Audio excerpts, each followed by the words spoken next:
నాతో పాటుగా TPCC legal cell రాష్ట్ర ఉపాధ్యక్షులు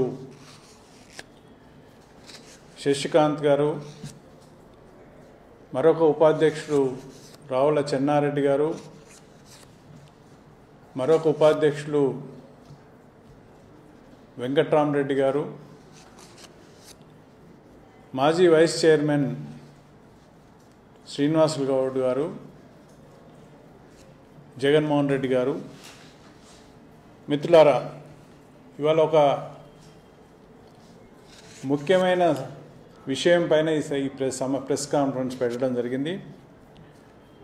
ప్రత్యేకించి గత బీఆర్ఎస్ ప్రభుత్వంలో ఈ రాష్ట్రంలోని వివిధ సెషన్స్ కోర్టులలో పబ్లిక్ ప్రాసిక్యూటర్ పోస్టులు, అలాగే అడిషనల్ పబ్లిక్ ప్రాసిక్యూటర్ పోస్టులు వేకెంట్గా ఉంచిన విషయం న్యాయవాద మిత్రులందరికీ తెలుసు. ప్రజానికానికి కూడా ఇబ్బంది కలుగుతున్న విషయం తెలుసు. ఈ పోస్టుల నియామకాల్లో చాలా అలసత్వం వహిస్తూ ఉన్నారనేది గత ప్రభుత్వంలో అనేక మార్లు రిప్రజెంటేషన్స్ ఇవ్వడం కూడా జరిగింది. ముఖ్యంగా ఈ public prosecutor, additional public prosecutor appointments director of prosecution recommendation మీద ఆధ్వర్యంలో రాష్ట్ర ప్రభుత్వం నియమిస్తూ ఉంటుంది.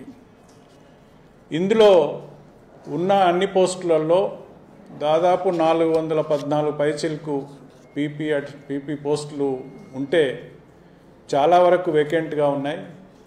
దీంట్లో 50% పోస్టులు అడ్వకేట్లు, బార్ నుంచి అడ్వకేట్ల ద్వారా నియమించబడాలా. అవి టెన్యూర్ 3 years కోసం అపాయింట్ చేయబడతారు. ఈ టెన్యూర్ పోస్టుల్ని అపాయింట్ చేయకుండా న్యాయవాదులకి ఇవ్వాల్సిన ఈ ఆపర్చునిటీ ఇవ్వకుండా ఓన్లీ ఇన్ సర్వీస్లో ప్రాసిక్యూటింగ్ ఆఫీసర్గా పనిచేస్తున్న క్యాడర్ పోస్టులు మాత్రం ప్రమోషన్ ద్వారా ఈ పబ్లిక్ ప్రాసిక్యూటర్ పోస్టులు నింపడానికి ప్రస్తుతం ఉన్న అడిషనల్ డైరెక్టర్ ఆఫ్ ప్రాసిక్యూషన్, ఆమెనే ఇన్ఛార్జ్ ప్రాసిక్యూషన్ డైరెక్టర్ ఆఫ్ ప్రాసిక్యూషన్గా పనిచేస్తూ ఉంది, శ్రీమతి జి వైజయంతి. ఈమె ఆంధ్ర క్యాడర్, యాక్చువల్గా ఆంధ్ర ప్రాంతానికి చెందిన ఆఫీసరు, కానీ వాళ్ళ అసోసియేషన్ వాళ్ళే రిప్రజెంటేషన్స్ కూడా ఇవ్వడం జరిగింది. ఈమె బోగస్ ఎడ్యుకేషనల్ క్వాలిఫికేషన్స్ 3వ తరగతి నుంచి 9వ తరగతి వరకు భద్రాచలంలో ఎక్కడో ఒక అడవి ప్రాంతంలో ఓ స్కూల్లో చదువుకున్నట్టుగా రికార్డ్ పెట్టి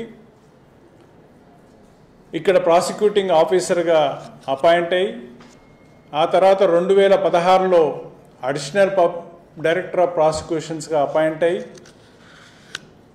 ఇవాళ ఇన్ఛార్జ్ డైరెక్టర్ ఆఫ్ ప్రాసిక్యూషన్గా కొనసాగుతూ ఉంది. ఈమె బయాస్డ్గా only prosecuting officers in service నుంచి మాత్రమే తీసుకొని వాళ్ళని ప్రమోషన్స్ ద్వారా పీపీస్గా, అడిషనల్ పీపీస్గా సెషన్స్ కోర్టులలో ఈ రాష్ట్రంలో నియమించడానికి తీవ్ర ప్రయత్నాలు చేస్తూ ఉంది. వాస్తవానికి వేకెన్సీలు ఎప్పుడెప్పుడు వచ్చినా వెంటనే సెక్షన్ 24 సిఆర్పిసి ప్రకారం జిల్లా కలెక్టర్కి లెటర్స్ రాసి జిల్లా కలెక్టర్ గారు జిల్లా సెషన్ జడ్జి గారి కన్సల్టేషన్ మేరకి పేర్లు తెప్పించుకొని ప్యానెల్ పంపించాలా, ఆ ప్యానెల్ని రాష్ట్ర ప్రభుత్వం అప్రూవల్ చేయాలా. ఆ పద్ధతుల్లో ఈ అపాయింట్మెంటు అడ్వకేట్స్ని నియమించే ప్రక్రియ కొనసాగుతూ ఉంది.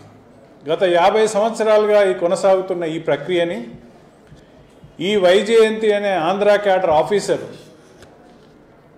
ఈ రాష్ట్రంలో ఉన్న న్యాయవాదులకు అన్యాయం చేయడం కోసం, వాళ్లకు వచ్చే అవకాశాలని దెబ్బతీయడం కోసం ఒక దురుద్దేశంతో గత బీఆర్ఎస్ ప్రభుత్వాన్ని తప్పుదోవ పట్టించి ఈ పోస్టులన్నింటినీ కూడా ఇన్ సర్వీస్ క్యాండిడేట్లతోటే ప్రమోషన్ ద్వారా నింపుకోవాలనే ఒక దురుద్దేశంతో even director of prosecution appointment కూడా జరగకుండా అడ్డుకొని ఆమెనే దాదాపు 2017 నుంచి ఇప్పటి వరకు కొనసాగుతూ ఉంది.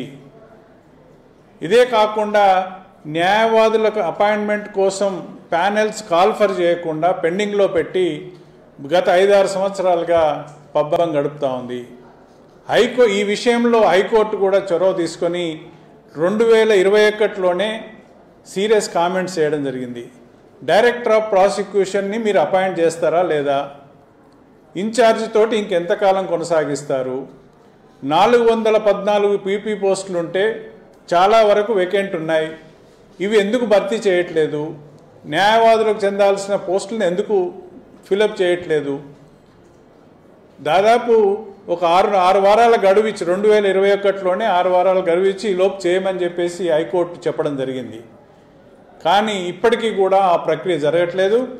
తర్వాత ఎలక్షన్స్కి ముందు బీఆర్ఎస్ ప్రభుత్వంలో తమ పలుకుబడి అంతా ఉపయోగించి గవర్నమెంట్ మిస్గైడ్ చేసి జీవో 16 అనేది ఒకటి తీసుకొచ్చారు 21 మార్చి 2023 నాడు.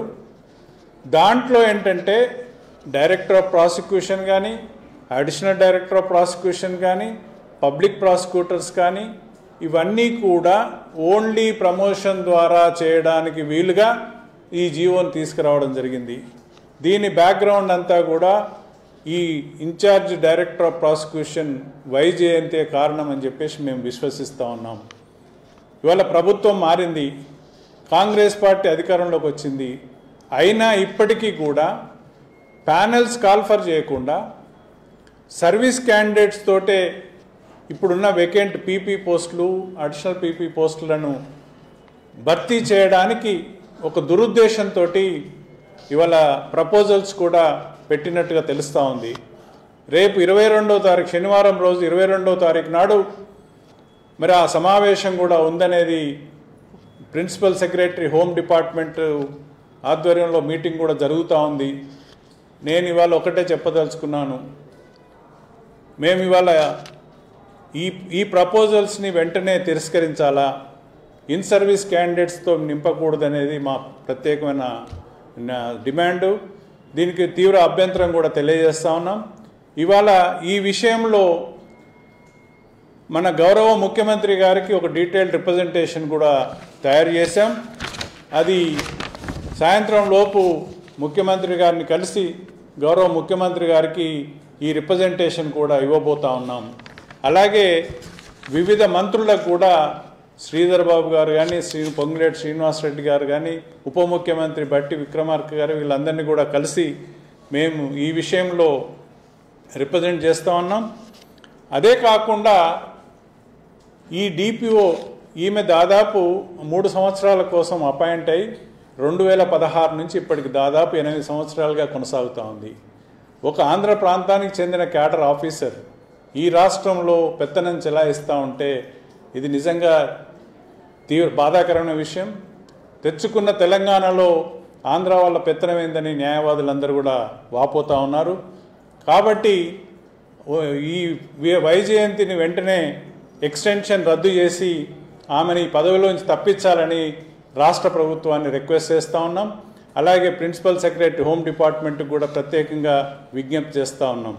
ఇది వెంటనే జరగాలని చెప్పేసి తర్వాత ఈమె పెట్టిన ప్రపోజల్స్ ఏవైతే 22వ తారీఖు నాడు మీరు కన్సిడర్ చేయబోతున్నారో ఆ ప్రపోజల్స్ తక్షణమే విత్డ్రా చేసుకోవాలా, రిజెక్ట్ చేయాలని చెప్పేసి మేము డిమాండ్ చేస్తూ ఉన్నాం. లేదంటే ఈ విషయంలో న్యాయవాదులందరూ కూడా తీవ్ర ఆందోళనకు సిద్ధమవుతూ ఉన్నారు. అదే కాకుండా డిసెంబర్లో ఎన్నికలు జరిగినాయి.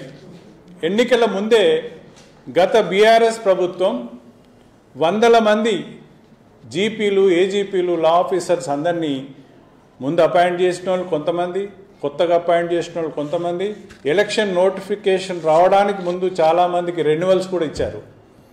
మేము ఈ పార్లమెంట్ ఎన్నికలకు ముందే గౌరవ మంత్రివర్యులు పొంగులేటి శ్రీనివాసరెడ్డి గారిని కలిసి డీటెయిల్డ్ రిప్రజెంటేషన్ ఇచ్చి ఈ బీఆర్ఎస్ ప్రభుత్వంలో అపాయింట్ అయిన జీపీలు, ఏజీపీలు అందరినీ కూడా వాళ్ళ టర్ము రద్దు చేసి కొత్త రిక్రూట్మెంట్ జరగాలని చెప్పేసి గత 10 సంవత్సరాలుగా తెలంగాణలో పార్టీ కోసం పనిచేసిన, పార్టీ కేసులన్నీ రిప్రజెంట్ చేసిన న్యాయవాదులు అనేక మంది ఉన్నారు. వీళ్ళందరినీ కూడా కాంగ్రెస్ పార్టీ కోసం పనిచేసిన న్యాయవాదులందరినీ కూడా ఈ లా ఆఫీసర్స్గా నియమించడానికి తక్షణమే చర్యలు తీసుకోవాలని చెప్పడం జరిగింది. దాని మీద క్యాబినెట్లో కూడా చర్చించినట్టు మాకు తెలిసింది. తర్వాత ఒక నోట్ కూడా లా సెక్రటరీ గారిని పుటప్ చేయమని చెప్పినట్టుగా మాకు విషయం తెలిసింది. కాబట్టి ఇంక అది పెండింగ్ ఉంది. అది తక్షణమే అమలు చేసి 1 month నోటీస్ ఇచ్చి అవసరమైతే 1 నెల జీతం కూడా వాళ్ళందరికీ ఇచ్చేసి వాళ్ళ టర్మ్ రద్దు చేయాలని చెప్పేసి ప్రత్యేకంగా గవర్నమెంట్ కోరుతా ఉన్నాం, మేము విజ్ఞప్తి చేస్తున్నాం. మరొక అంశం ఏంటంటే హైకోర్టులో జీపీలు, స్టాండింగ్ కౌన్సిల్, ఏజీపీలు ఇవన్నీ కూడా చాలా వేకెంట్ ఉన్నాయి. ఫస్ట్ లిస్టు కొంతమంది జీపీలు, కొంతమంది ఏజీపీలు అపాయింట్ అయినారు. కానీ ఇంకా చాలామంది జీపీలు కావాలా, ఏజీపీలు కూడా కావాలా. అదేదో ప్యానెల్ కూడా పంపించినారనేది అడ్వకేట్ జనరల్ ఆఫీస్ నుంచి తెలిసిన విషయం. అది కూడా ప్రభుత్వం దగ్గర పెండింగ్ ఉన్నట్టుంది. తక్షణమే మరి దాన్ని ఆ ప్యానెల్ని అప్రూవ్ చేయడమా, లేకపోతే వివిధ ఎలిజిబుల్ అడ్వకేట్స్ అందరినీ కూడా మరి వాళ్ళందరి బయోడేటాలు తీసుకొని ఒక ఎఫిషియెంట్ లాయర్స్ అందరినీ కూడా జీపీలుగా, ఏజీపీలుగా అపాయింట్ చేయాలని చెప్పేసి గౌరవ ముఖ్యమంత్రి గారిని ప్రత్యేకంగా కోరుతా ఉన్నాం. ఇదే కాకుండా దాదాపు ఒక 100 కార్పొరేషన్లు ఇవాళ ఈ రాష్ట్రంలో ఉన్నాయి. వేరియస్ జిహెచ్ఎంసీ కానీ, హెచ్ఎండిఏ కానీ, లేకపోతే ఇన్ఫ్రాస్ట్రక్చర్ కార్పొరేషన్ కానీ, అనేక రకాల కార్పొరేషన్స్ ఈ రాష్ట్రంలో ఉన్నాయి. వీటన్నిటికి కూడా హైకోర్టులో రిప్రజెంట్ చేయడానికి స్టాండింగ్ కౌన్సిల్స్ని అపాయింట్ చేయాల్సిన అవసరం ఉంటుంది. ఈ ప్రక్రియ ఆలస్యం జరుగుతూ ఉంది. ఇప్పటికీ ప్రభుత్వం వచ్చి 6 నెలలు అయిపోయినా ఈ ప్రక్రియ జరగట్లేదు, పూర్తి కావట్లేదు. తర్వాత హైకోర్టులో ఇబ్బందికరమైన పరిస్థితి కూడా ఇవాళ ఏర్పడుతూ ఉంది.